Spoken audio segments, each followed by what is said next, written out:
So cast your mind back, if you can, to early 2020. I mean, everything just shifted so incredibly fast. It really did, like whiplash. Yeah. College campuses, they basically emptied out overnight. Students packing up, heading home, classes suddenly all online. It was just this massive, really jarring upheaval for millions of young people. Absolutely. And you just had to wonder, right? What did all that disruption, all that uncertainty actually do to their state of mind? Maybe you felt it yourself or saw it in young people you knew. It really was just an unprecedented moment of change for that specific age group. I mean, it hit right when they're normally figuring out independence, new social stuff, intense academics. Exactly. And this deep dive we're doing today, it's based on a study that really captured that very early moment, trying to understand the impact. Yeah, we're looking at a paper called Effects of COVID-19 on College Students' Mental Health in the United States. Interview Survey Study. Right. It came out in the Journal of Medical Internet Research, September 2020, and the researchers were from Texas A&M University. And the timing is key here, you know. They did the interviews in April 2020. So, like, just a month after everything shut down? Pretty much. A month after most universities, including A&M, closed campuses in Texas, had its stay-at-home order.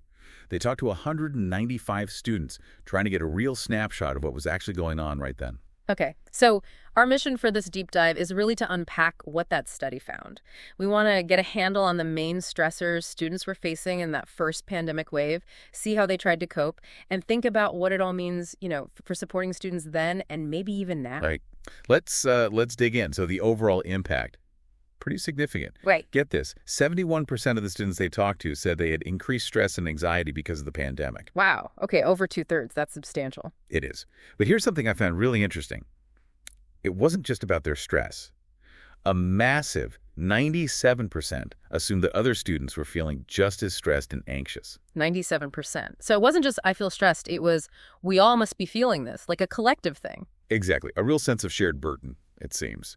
And they used a standard measure for stress, too, right?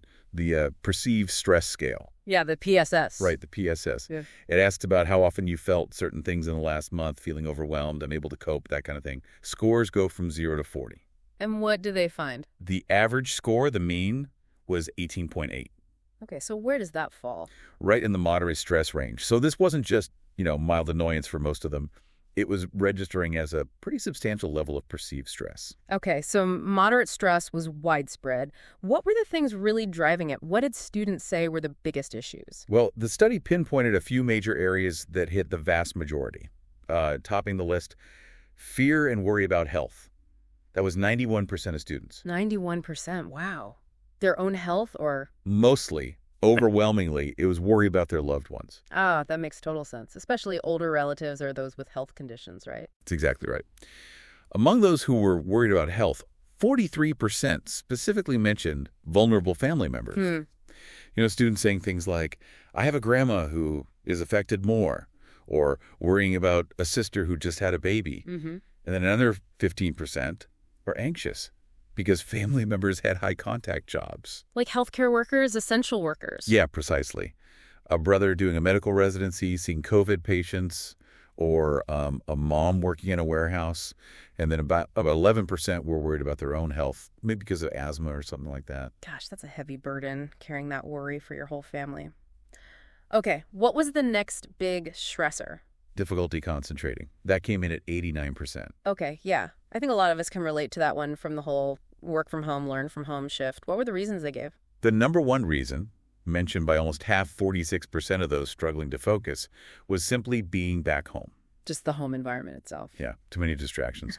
One student put it really well. As I'm around all of my family, it's really hard to focus. Makes sense, right?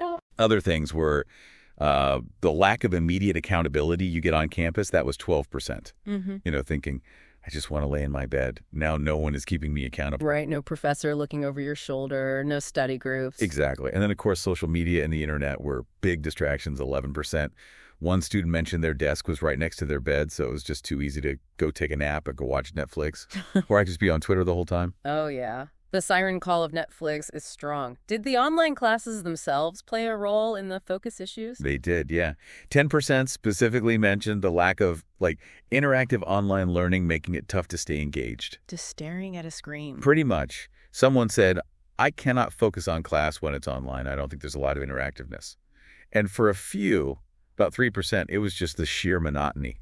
Yeah. Being stuck on a computer all day long. That monotony, yeah, it can really grind you down. Yeah. So beyond focus, what about just basic daily routines? Sleep, socializing, those must have been completely upended. Oh, absolutely. 86% reported disrupted sleeping patterns. 86%. What did that look like? The most common thing, for half of them, was just shifting their schedule later, staying up really late, waking up late, like being up until probably 4 or 5 in the morning. Wow. Total night owls. Yeah.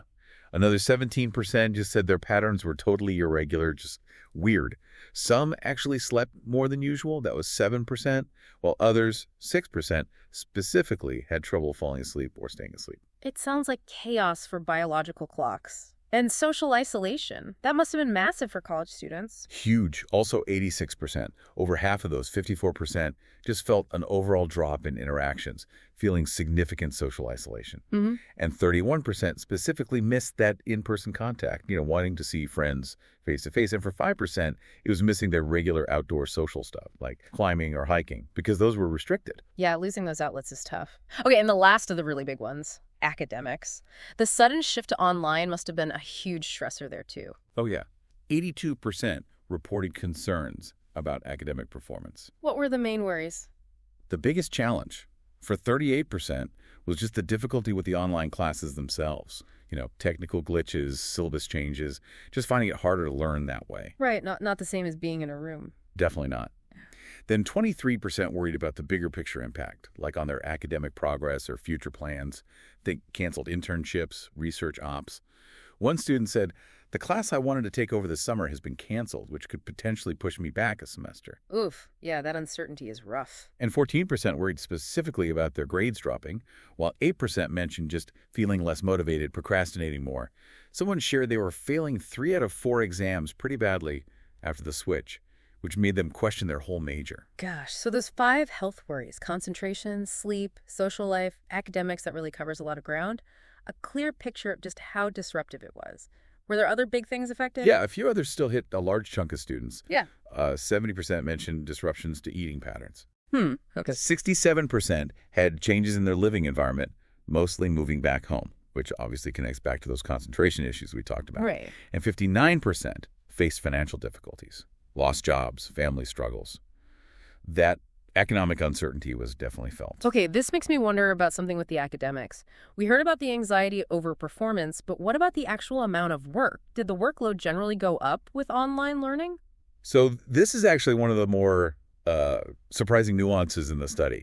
While, 54%, just over half, did report more class workload. Okay. A pretty big combined chunk, 46%, said it either stayed the same or actually decreased. Decreased, really? That seems kind of counterintuitive given how hard online learning was. How come? Well, the paper suggests it might have been because universities and professors were actually trying to ease the burden. Ah, okay. Like allowances. Exactly. Offering things like pass-fail grading instead of regular letter grades, or maybe instructors deliberately cutting back on assignments or making them a bit easier during that initial crazy transition. That makes sense. Yeah. So even though the struggle and the worry were high, the actual volume of work might have been adjusted for some. Interesting. Yeah, it shows how complex that whole academic picture was. Definitely. Okay, so the study also looked directly at mental health symptoms beyond just general stress and anxiety. What about depressive thoughts? Yeah, they asked about that. 44% of the students reported experiencing depressive thoughts during this time. Nearly half.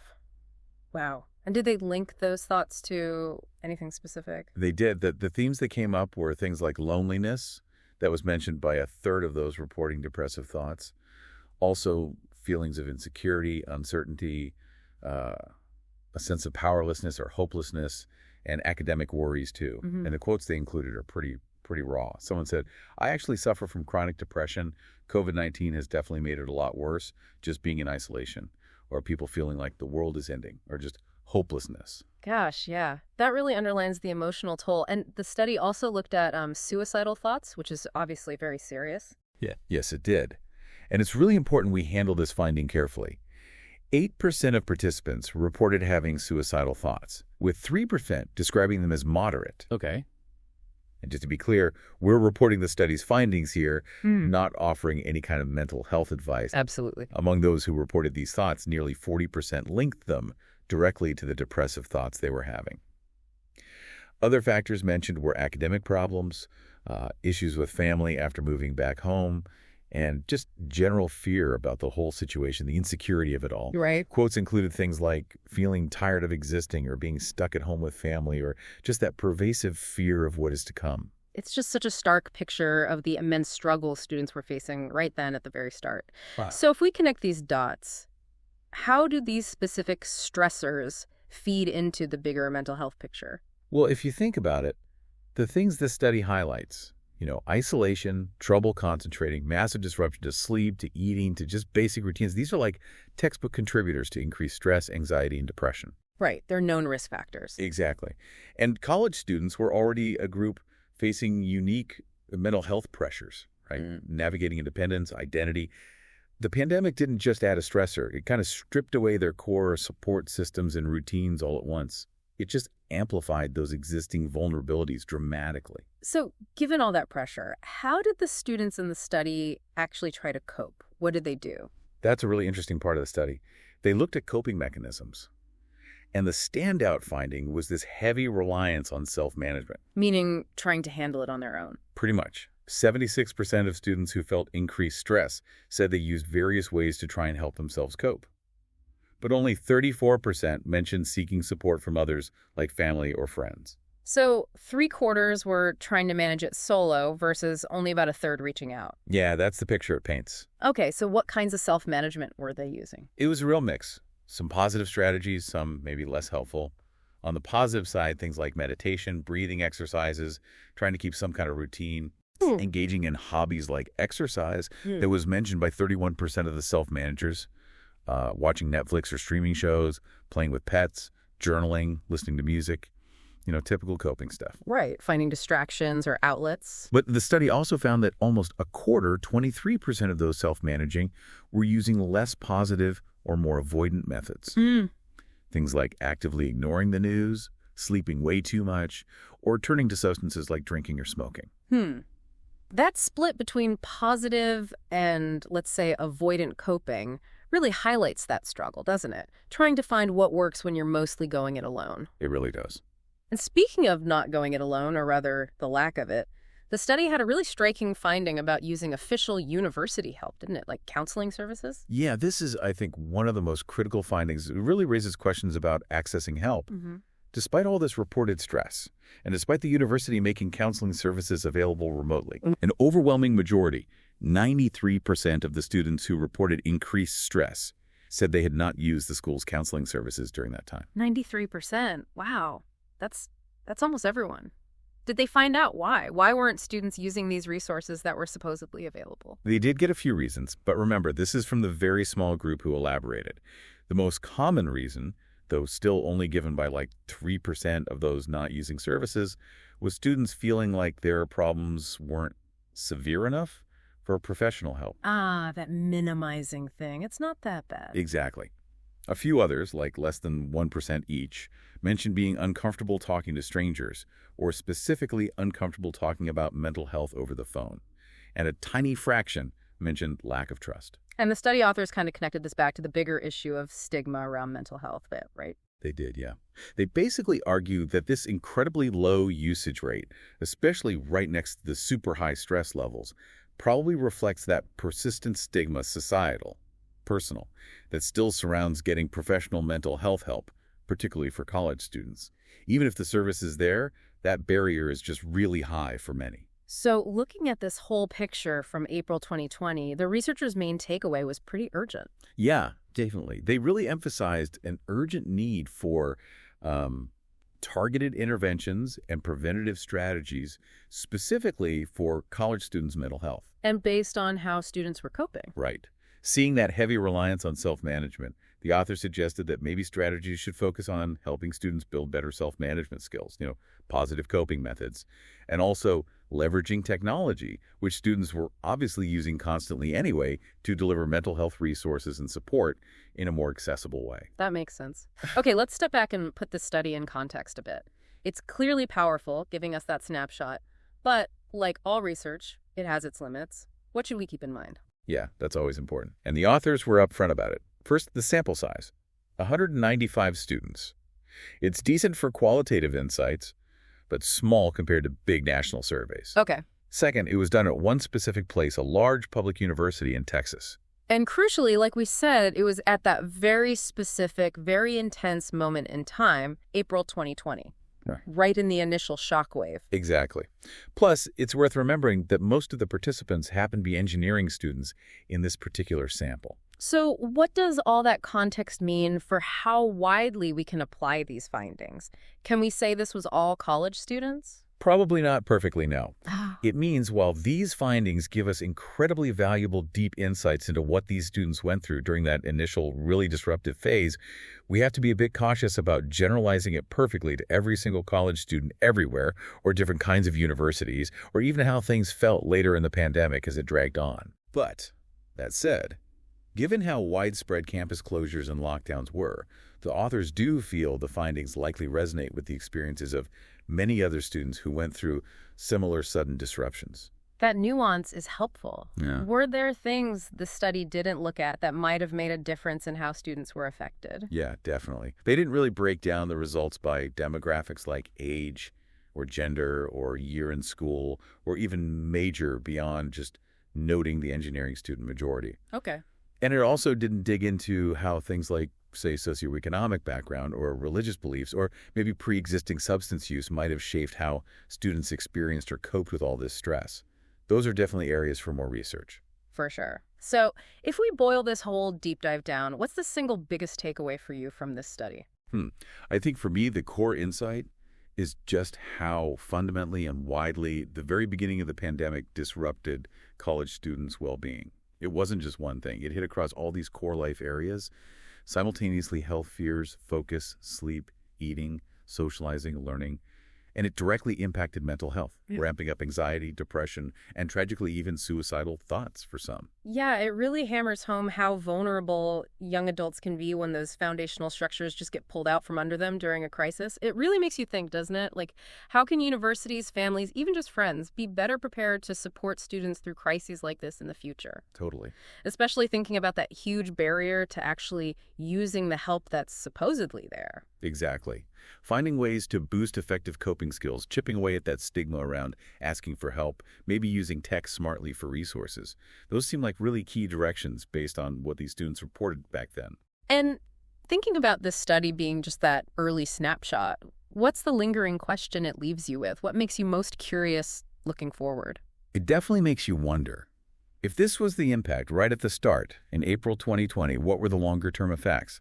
As the pandemic continued, evolved, changed, what did that do to student mental health over time? What does this early data maybe foreshadow about ongoing needs? And what kind of continued research and support systems are really essential now to deal with any lingering impacts?